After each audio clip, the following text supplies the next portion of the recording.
अगर हम आपसे ये सवाल पूछें कि भारत के पहले प्रधानमंत्री का नाम क्या था, तो आप यही कहेंगे कि देश के पहले प्रधानमंत्री पंडित जवाहरलाल नेहरू थे।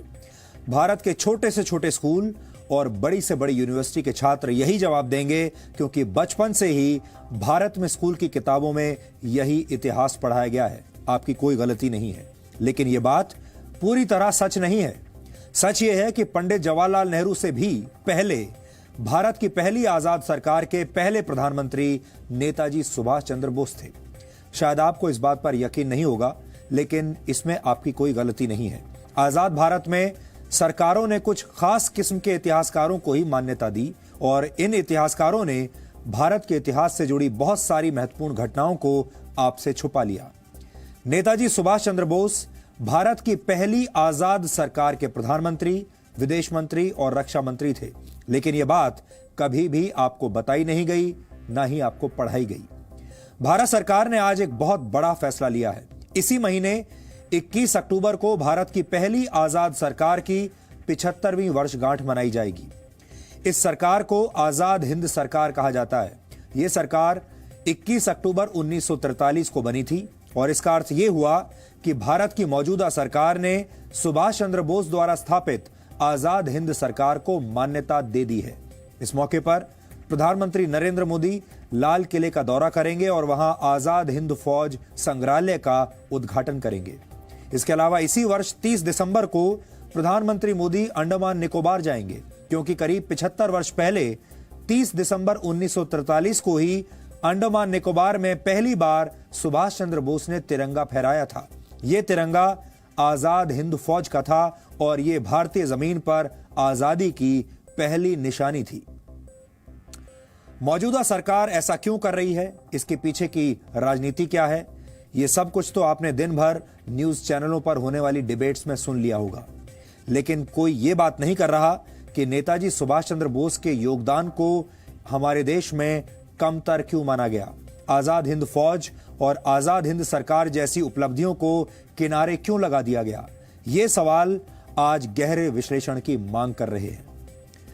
अगर किसी परीक्षा में यह सवाल पूछ लिया जाए कि भारत की पहली आजाद सरकार के प्रधानमंत्री का नाम क्या था और आप उसके जवाब में नेताजी सुभाष चंद्र बोस का नाम लिख दें, तो आपके सारे नंबर कट जाएंगे, क्योंकि यह जवाब गलत माना जाएगा और यही इस देश का सबसे बड़ा दुर्भाग्य है। आजाद भारत के पहले प्रधानमंत्री जवाहरलाल नेहरू थे, लेकिन भारत की पहली आजाद सरकार के प्रधानमंत्री नेताजी सुभाष चंद्र बोस थे।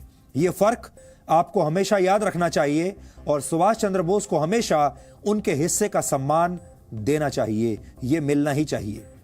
भारत की पहली आजाद सरकार की स्थापना और उसकी घोषणा सुभाष चंद्र बोस ने 21 अक्टूबर 1943 को की थी।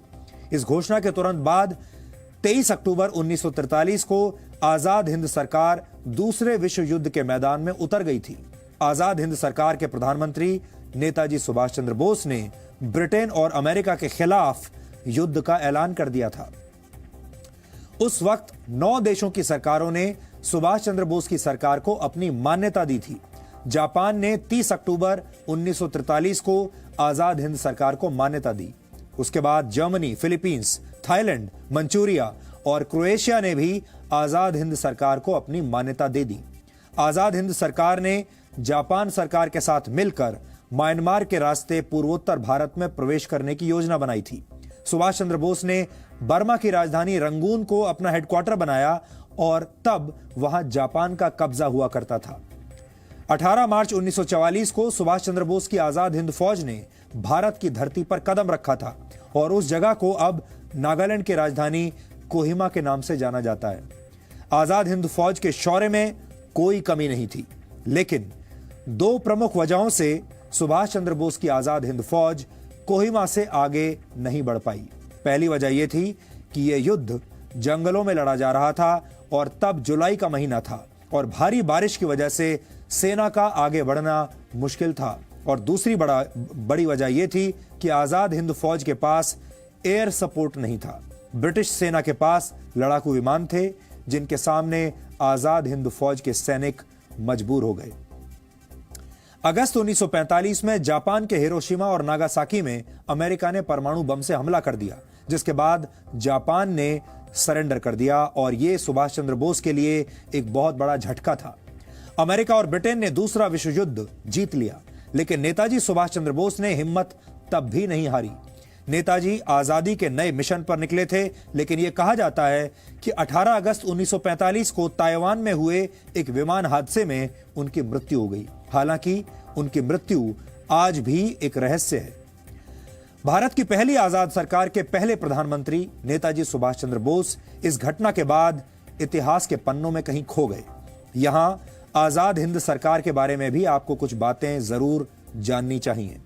सुभाष चंद्र बोस आजाद हिंद सरकार के पहले प्रधानमंत्री, रक्षा मंत्री और विदेश मंत्री थे। Lieutenant colonel AC Chatterjee Azad Hind सरकार के वित्त मंत्री थे। SA अय्यर आजाद हिंद सरकार के प्रचार मंत्री थे।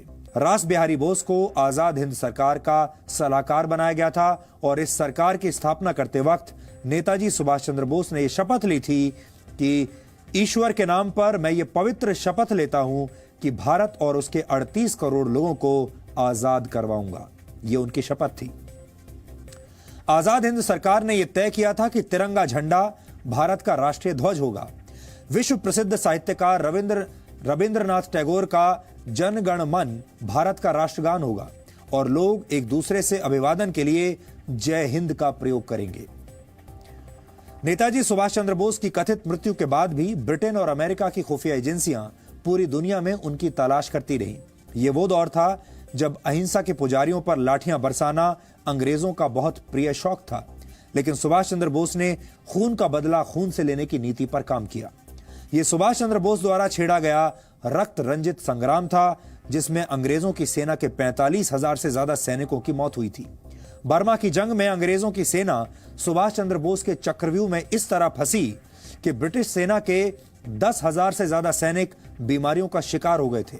इस लड़ाई में अमेरिका की सेना के भी 3,000 से ज्यादा सैनिकों की मौत हुई थी और यही वजह है कि ब्रिटेन और अमेरिका की खुफिया एजेंसियां मिलकर सुभाष चंद्र बोस को किसी भी तरह से ढूंढकर सजा देना चाहती थी। अंग्रेजों ने उन पर हजारों अंग्रेज सैनिकों की हत्या के आरोप लगाए, लेकिन ये आरोप सुभाष चंद्र बोस के लिए किसी मेडल से कम नहीं थे। भारत में लाखों लोगों की हत्या करने वाले अंग्रेजों को सुभाष चंद्र बोस ने यह बता दिया था कि अहिंसा और शांति भारत की कमजोरी नहीं, भारत को हथियारों से जवाब देना भी उतना ही अच्छी तरीके से आता है।